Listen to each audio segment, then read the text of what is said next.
So today we're gonna be painting some skin. A few years ago, I released a video on how to paint hair, which had over 1 million views. So hopefully this video can help just as many people. One of the most common questions I get on my art and on my videos is how I approach rendering skin. So in this video, I'm gonna teach you guys my most straightforward process and techniques. Think of it like painting skin for noobs.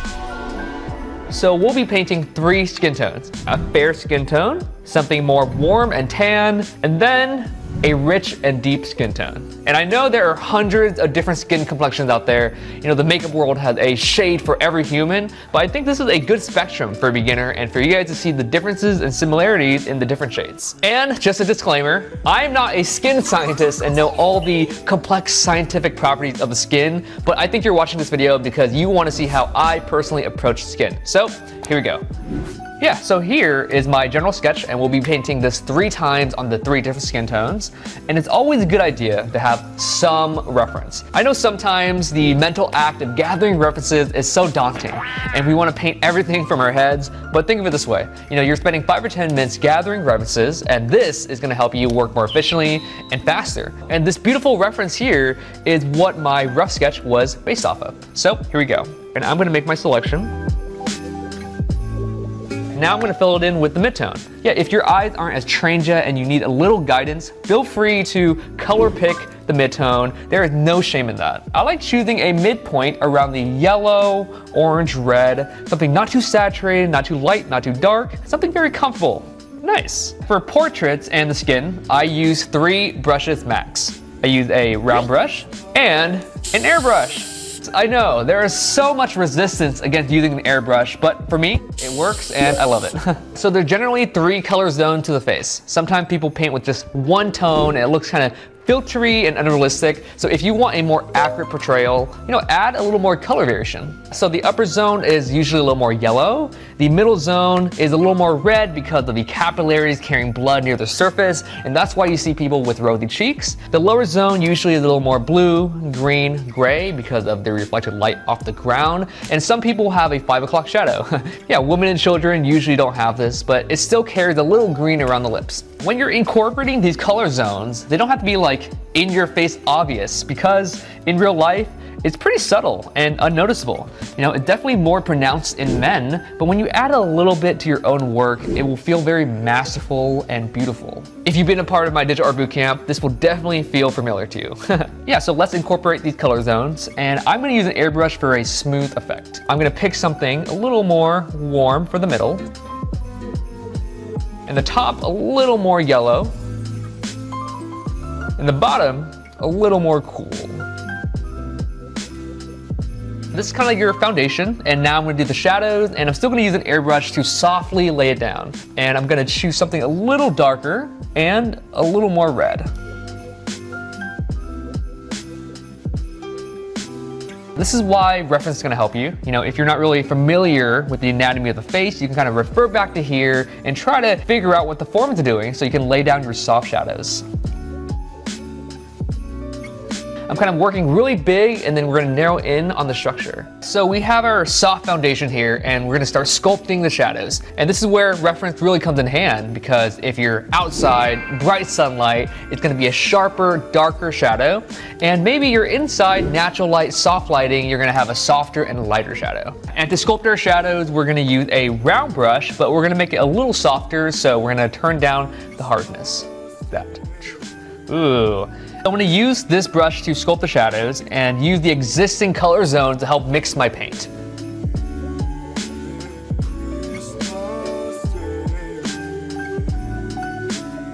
Sometimes I like to toggle back to the airbrush to blend. So basically, I felt like a sculptor. You know, I had 2 tools. I used the soft round brush and also the airbrush. So I'm going to keep kind of toggling back between those 2 tools, and I'll check back in with the next tip.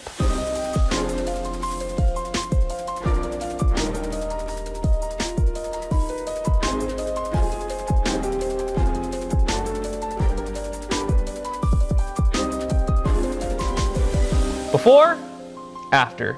Before, after. Yeah, I'm not doing anything too complex. This is actually a pretty good smooth base for us to add details on. As you can see, some of those color zone kind of like doled out and kind of got mixed in with all that rendering. And so what I usually like to do is add it back in. Let's give her a little more of like a rosy cheek, like, ooh.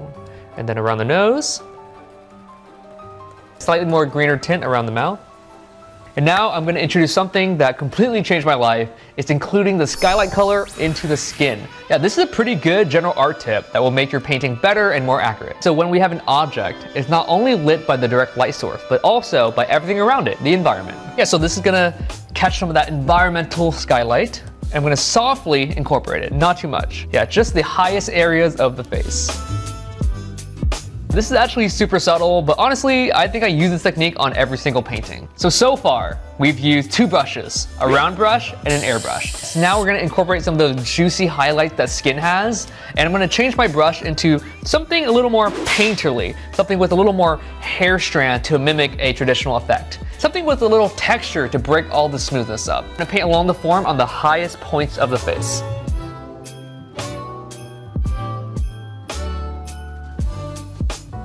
Nice! Before, after. Since our foundation was so smooth, any texture brushes that we add will add a really nice visual contrast. Throughout the whole painting, I'm constantly lowering my initial line art. The line art was kind of like the beginning training wheel to keep everything in place, but soon I won't need it anymore and I can even paint on top of it. I think this is looking pretty solid, so I'm gonna spend some time working on it and I'll check back soon.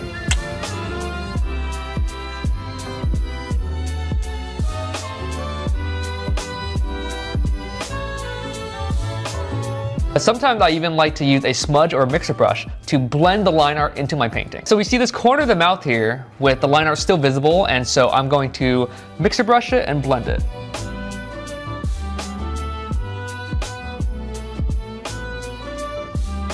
Honestly, I really love smudging the line art into the painting because sometimes when you just remove the line art, it looks really robotic and sterile, and by kind of incorporating the line art, it looks more human and painterly.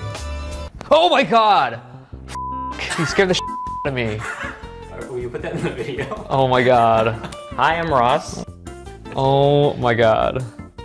Yeah, my friend Gabe just scared me because he was literally standing right behind me while I was painting, and I turned around and was like, ah! If you ever buy something from my online store, chances are Gabe's the one who packed your order and sent them out. So thanks, Gabe.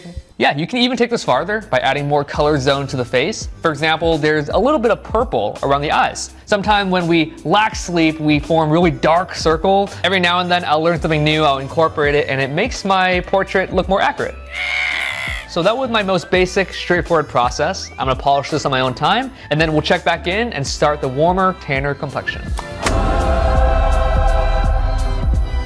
All right, now let's approach our darker and warmer skin tone. One thing I've noticed about darker skin, that it picks up a little more red tones. Yeah, I used to think the darker the skin, the more yellow and brown that it takes on, but actually it seems a little more red and purple. Seems like from my observation, darker skin has a more naturally gloss, wet look, where lighter skin is a little more dispersed and matte. Let's fill in our base mid-tone color, and feel free to color pick again if you need some guidance. Then we'll use an airbrush again to fill in those soft shadows.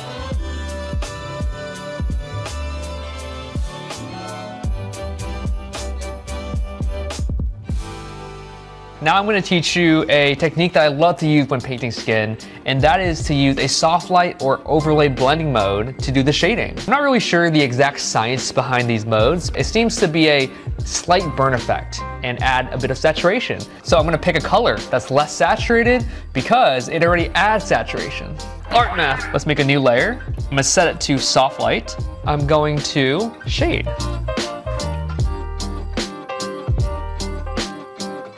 Before, after. Let's use our soft round brush again to help sculpt this portrait.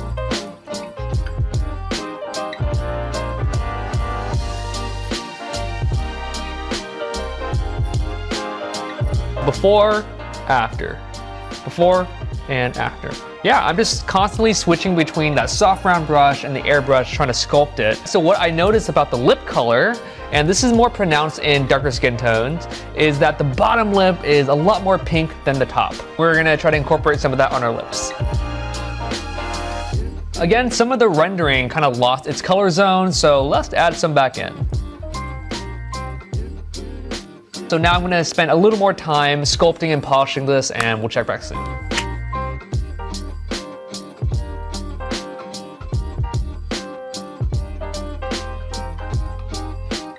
This could feel a little too soft, too smushy. Again, with a traditional looking brush, I like to paint on the light and give it some texture. So let's add some of that. And now let's add a little bit of those highlights.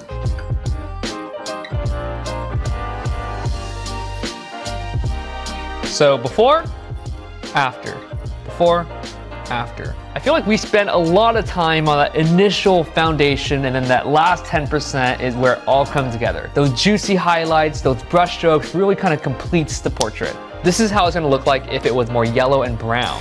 Yeah, so it looks a little more sickly. This seemed to be a mistake that beginner artists make. I made this mistake where it's more yellow and brown, but we want to introduce a little more reds. Again, I'm gonna polish this on my own time, and we'll start the third and final portrait. Now let's start our dark, rich skin tone. And the same rules apply, but I've noticed some things that are more emphasized with darker skin. I mentioned before how dark skin, it looks like it has a naturally glossy, wet, healthy look, and it's really pronounced here with the light and the highlights. Look at this one. And it seems like darker skin picks more of the environmental skylight color. You can really feel the purple and blue hues around this face here. And also with the lip color, that bottom lip just has that pink flesh tone to be really apparent. Again, we have our sketch here, and I'm gonna fill it with a darker mid-tone.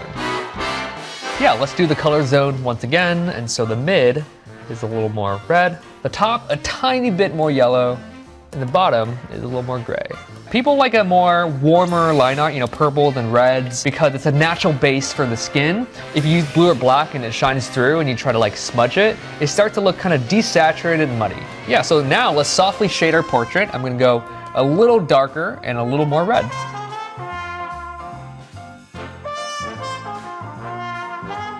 I'm gonna airbrush some of that environmental skylight. Pretty good base for our portrait, and now I'm gonna use a soft round brush to sculpt it just a little bit. Yeah, I'll change it up and give her some silver gray hair. Wow, this instantly reminds me of House of the Dragon, House of Valerian.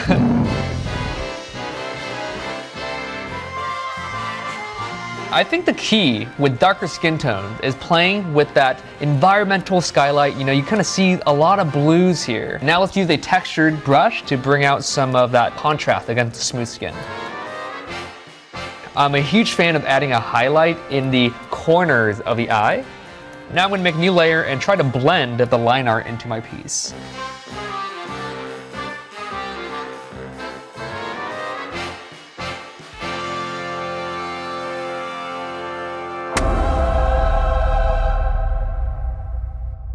And now let's see them all side by side. Wow, I feel like I'm looking at some beauty ad. So we have our kind of lighter, fair complexion, we have our warm, tan skin tone, and then we have our dark, rich skin tone here. Yeah, to recap, let me walk you through the steps on how I paint skin. So we have our line art, our mid-tone, we worked on the color zones of the face, airbrush to softly add the shadows, and then I use a soft round brush to sculpt the shadows even farther, with a little bit of rendering right here, and then we added some of the shine to the face. And obviously you can go even deeper with more colors, specularity and textures and all that, but we can't end the video without a little bit of color dodge. Basically, color dodge is a blending mode that adds light and saturation, and it's super bright, so we only need a little bit. Let's do it. All right guys, let's do a speed run. Ooh. One more.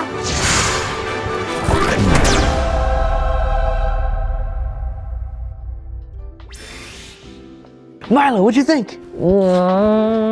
Now it's time for our tradition, a giveaway. Yeah, but before that, if you enjoyed the video, you want to learn more and go deeper, you can check out my digital art bootcamp. Almost 10,000 of you guys have taken it, which is freaking insane. I teach character design, environment, digital art foundation, and we're constantly adding new classes for free. And for those of you who love character design and want to be better character designers, you can check my Patreon, where I go more in depth about it and show all my process and techniques. All right, giveaway question, just answer in the comments. What is the biggest struggle you have in your art? Is it anatomy, lighting, color? For me, I feel like drawing in perspective. Ooh. Yeah, let me know in the comments below and we'll choose a lucky subscriber to send merch to. Thanks again. Don't forget to subscribe. Remember, every day is a color dodge day.